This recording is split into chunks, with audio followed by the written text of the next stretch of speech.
¿Les parece? Hacemos un repaso del escándalo de la sesión de ayer donde no faltó insultos, empujones. Esto pasó ayer. Invito a continuación a la diputada electa por el distrito de la Ciudad de Buenos Aires, María de las Mercedes Mendieta, a prestar juramento. Por las mujeres, niñas y niños palestinos que resisten al genocidio del Estado de Israel, por una sociedad donde seamos socialmente iguales, humanamente diferentes y totalmente libres, por una Argentina y un mundo socialista, sí, juro. Que no podemos permitir que un diputado asuma jurando por otra nación porque va en contra de los intereses del pueblo argentino. Diputada. ¿Tiene una interrupción, diputada Pocock? ¿Quiere ser antisemita en voz alta con el micrófono abierto, diputada Pocock? No tengo ningún problema, pero pare de gritarme desde ahí. Soy nieta y bisnieta de una familia que también padeció el Holocausto y tengo tanto o más derecho de ustedes a no reproducir un nuevo Holocausto a cielo abierto como ustedes están convalidando. ¡Hipócritas! Que se le solicita en la próxima reunión al diputado José Luis Espert que se ratifique por sus dichos. El 6 de febrero dice, y en uso de la palabra, dentro del recinto calificó de asesino y delincuentes a los diputados de Unión por la Patria. El 5 de julio calificó de delincuentes a diputados y diputadas del interbloque del Frente de Izquierda y los Trabajadores.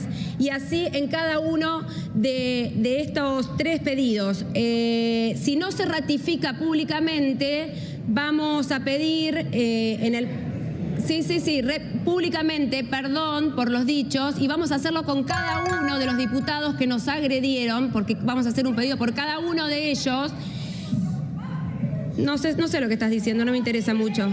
La verdad es que no me interesa mucho. Cállate la boca, cállate la boca. Le vamos a decir que no, pero también le vamos a decir que no a esas 4 que levantan ventanitas ahí atrás diciéndole asesino a otro diputado de mi bloque, que están diciendo además que se sienten amenazadas cuando fueron las que hicieron una cuestión penal. La diputada Cariñano, que va a tener que dar explicaciones también por el artículo 88, porque es inconcebible que traten de asesino a un diputado de nuestro bloque, de loca y de gato, a 2 diputadas. ¿Dónde está la sororidad? Ustedes quieren interpretar un reglamento y no lo pueden hacer porque se metieron la Constitución en el culo. Entonces, con la Constitución en el culo, es imposible pedirles que respeten o cumplan el reglamento de la Cámara de Diputados. Y se metieron la Constitución en el culo cuando proscribieron y encarcelaron a la dirigente política más importante de la Argentina, cuando el presidente de la Comisión de Presupuesto le cagó a los jubilados, junto con el presidente Milei, un poquito de mejora a esa vida de mierda que están pasando. Le pido al peronismo que no realice un careo a Espert, que no haga este espectáculo, que no se preste en esta necesidad de ser lo mismo. Es lo mismo, lamentablemente, señor presidente. Señor presidente, queríamos tratar la ley que regula los decretos de necesidad y urgencia. Le pido, diputados, diputada, es una vergüenza lo que favor, están haciendo. Diputada Penaca, no podemos continuar así. Esto es una falta de respeto a todo el mundo. Presidente, le pido al peronismo Penaca que si quiere frenarlo a Milei se siente. Le pido a todos los diputados de Unión por la Patria se sienten a tratar la ley que regula los DNU. Por favor, le pido a Unión por la Patria, señor presidente, si quiere ponerle un límite a Milei, que no haga lo mismo, porque esta fantochada, ¿saben lo que es? Le da de comer a Milei, señor presidente. No habiendo quórum para votar la mención del artículo 127, queda levantada la sesión. ¿Qué decir? No, mira, la verdad que uno se queda anonadado viendo este compilado y hubo mucho más, eso es lo peor. Después sí, claro, hubo porque hay mucho partes más. donde la Cámara oficial de la Cámara de Diputados no la toma, entonces los tironeos, los insultos cuerpo a cuerpo, que de hecho en un momento se ve sobre el final cuando Martín Menem está por levantar la sesión, dice, bueno, sin quórum, claro, no es que no había quórum, no estaban sentados en sus bancos. Claro. Y ahí escuchamos a un diputado con mucha sensatez decir, bueno, si ustedes están generando esto, están haciendo lo mismo que los otros, o sea, ustedes tampoco están queriendo dar el debate que estamos proponiendo, que era regular los decretos de necesidad de urgencia, es decir, quitarle poder no solamente a este presidente, sino a todo presidente que quiera gobernar por decreto. Y es una ley que al kirchnerismo le duele mucho porque la impulsó Cristina Fernández de Kirchner, la regulación de los DNU que hoy utiliza Milei para cambiar cualquier institución del Estado o voltear recursos que han sido sancionados por leyes a tiro de la firma de un DNU. Y lo cierto es que la sesión se terminó cayendo en medio de todo ese escándalo de, bueno, las que se gritaban gato y no sé qué, volvieron a cruzarse cuerpo a cuerpo, dando este escándalo muy penoso. Y en el contexto electoral uno se imagina que se va a ir poniendo cada vez más penoso. Se va a ir poniendo cada vez más escandaloso y sin duda tal vez cada vez el Congreso, por supuesto, mucho más trabado. Ahí está la imagen, esa es la escena donde vos, la de cuando van todas juntas, digo todas juntas porque era justamente entre mujeres. Había algunos diputados varones tratando de separar. Claro, porque yo igual llegó un momento que ya ni siquiera entendía quién se estaba peleando con quién, porque había diputadas libertarias, diputadas kirchneristas. En el medio estaba Spert, lo estaban insultando a Spert por haber denunciado en la justicia y por lo que está pasando en la justicia con dos funcionarias de Quilmes que, o no sé si son dos, una es concejal y la otra no sé si es la madre, bueno, que lo ataquea, que fueron las que tiraron estiércol en su casa, entonces lo estaban insultando por cómo va a ser eso, cómo va a ir a la justicia, es una cosa ridícula. Bueno, claro, de hecho ahí veías... todo delirante. Todo delirante. Ahí está, diputada Cariñano que le hacía el gestito de... vamos a decirlo... Sí, digamos lo que dice. Bueno, le gritaba cagón, le gritaba cagón. Sí, nosotros vamos a andar con pudor, Dios mío. Es realmente una vergüenza. Corrieron lo que pasa es que hoy tenemos justo a Frank. Ay, es verdad, Dios mío, qué ejemplo. Claro, obvio. ¿Te explicas? ¿Cómo le explicás que no se dicen esas cosas? Que esos señores que están ahí son de la honorable Cámara de Diputados y que además les pagamos el sueldo también. Precisamente, y uno de los diputados decía, bueno, le dan de comer a Milei, y precisamente lo que hizo Milei fue alimentarse con esta sesión. En el medio de este escándalo tuiteó el presidente de la Nación, haciendo campaña precisamente sobre este escándalo con el videito que estamos viendo. En octubre podemos terminar con ese castigo social sobre los argentinos de bien llamado kirchnerismo. Esto es lo que tuiteó el presidente de la Nación. O sea, precisamente convirtiéndolo esto en un acontecimiento electoral, ¿no? Sí, con el kirchnerismo ponele. Ahora, yo pensé que también con el escándalo, con la bajeza. De ninguna manera hablaba de que también las suyas eran parte del escándalo. Claro, por eso.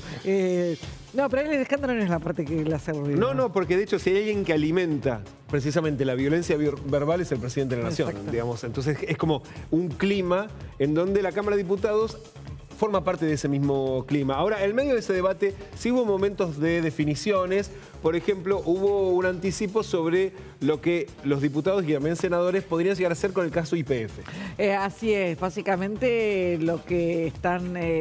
hay algo que ya en definitiva ya está vigente, que obviamente que es la ley de expropiación. Entonces lo que buscan ahora es blindar o reforzar el artículo 10 de esa ley que, bueno, precisamente establece la soberanía del Estado argentino sobre esas acciones, sobre YPF puntualmente. Es un proyecto básicamente declarativo y es uno de los puntos centrales que sí fricciona con el fallo.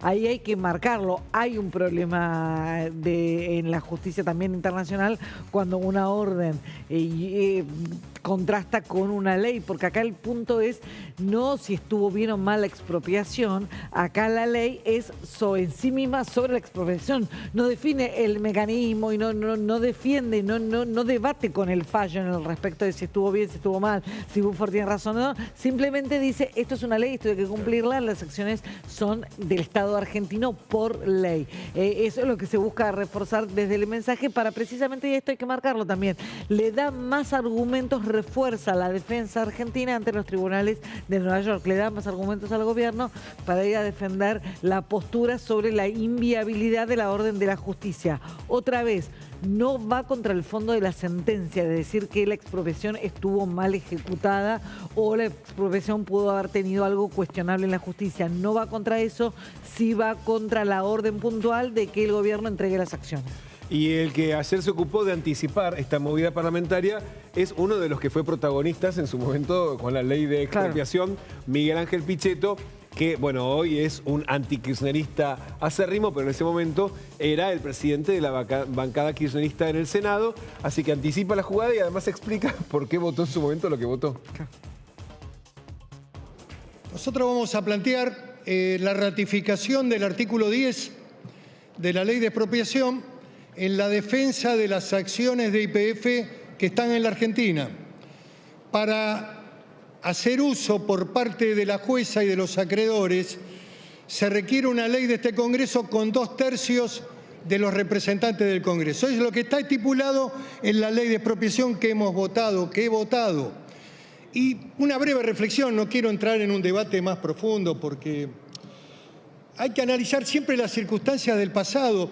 La ley de expropiación estaba fundada en la desinversión que estaba haciendo Repsol, que estaba invirtiendo en otros países, en la situación que la Argentina estaba viviendo importando combustible por 10.000 millones de dólares, en la aparición de Vaca Muerta como un proyecto de desarrollo que hoy permite que este gobierno de Javier Milei tenga un horizonte muy interesante en materia de hidrocarburos, de gas y de petróleo. Por lo tanto, esa decisión estuvo fundada. El debate del 25% de Eskenazi es otro debate. El control de la empresa YPF y el 51% fue una decisión política que tuvo mayorías aplastantes en ambas cámaras, de las fuerzas mayoritarias. En el Senado lo votamos con el 76% de los votos. Solamente 3 senadores votaron en contra. Y en la Cámara de Diputados también. Por lo tanto, el pasado hay que analizarlo en el marco de esa coyuntura, con una visión inteligente, un poquito más. La historia hay que entenderla y comprenderla. Si no, traspolamos y venimos a hacer la crítica acá que hacen algunos periodistas en televisión que tampoco entienden nada. Lo terminan ligando los periodistas. Siempre, esto es realmente siempre con el mismo final. Es interesante la postura de Pichetto, en definitiva, porque hoy nadie discute la estatización de YPF. Hoy nadie se le ocurriría, bueno, por ahí al gobierno de Javier Milei se le ocurriría, pero en algún punto... Lo que hizo, ¿te acordás? Inicialmente lo quiso incluir en la ley base, pero la realidad es que el consenso social que hay, y también de la política más allá de Milei, respecto de la estatización o de YPF estatal, es bastante cohesionado, está bastante consolidado. El punto es eso que Pichetto dice, es otra cuestión, el 25% de Eskenazi, no, es precisamente la cuestión, y es la cuestión por la que en su momento el PRO votó en contra, porque iba a derivar en lo que está derivando. Una fortuna enorme que la Argentina de alguna manera va a tener que pagar sí o sí, porque la expropiación podía darse, no podía darse de la manera chapucera en que se dio y completamente honorosa para el país. O sea, no se votó algo que Pichetto, hay que decírselo a Pichetto, votó algo que estaba mal. Y algo que ayer sí se votó y que fue el motivo principal de la convocatoria de la sesión de ayer, y lo dejamos para el final también para resaltarlo, tiene que ver con dos cosas: el financiamiento universitario y también la ley de emergencia pediátrica, básicamente que lo que busca es respaldar el presupuesto del Garrahan. No se votó el proyecto de ley, no.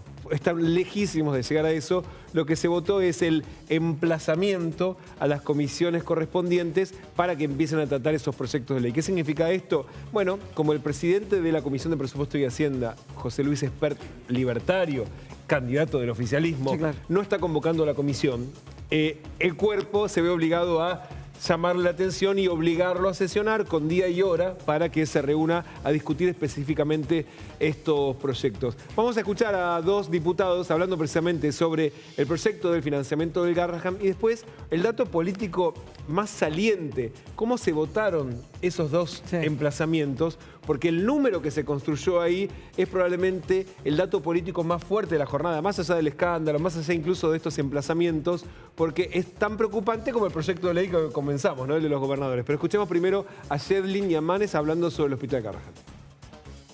La situación de la pediatría de alta complejidad de la Argentina está en riesgo sin el trabajo del Hospital Garrahan. Es claramente no solamente un hospital más, es el hospital de mayor complejidad. Solamente de Tucumán, 3.500 niños por año vienen a este hospital a tratarse su cáncer infantil, su leucemia, su enfermedad cardíaca, su enfermedad metabólica, su neurocirugía. Todos esos niños están en riesgo. No hay otro hospital en la Argentina que cumpla con esa situación.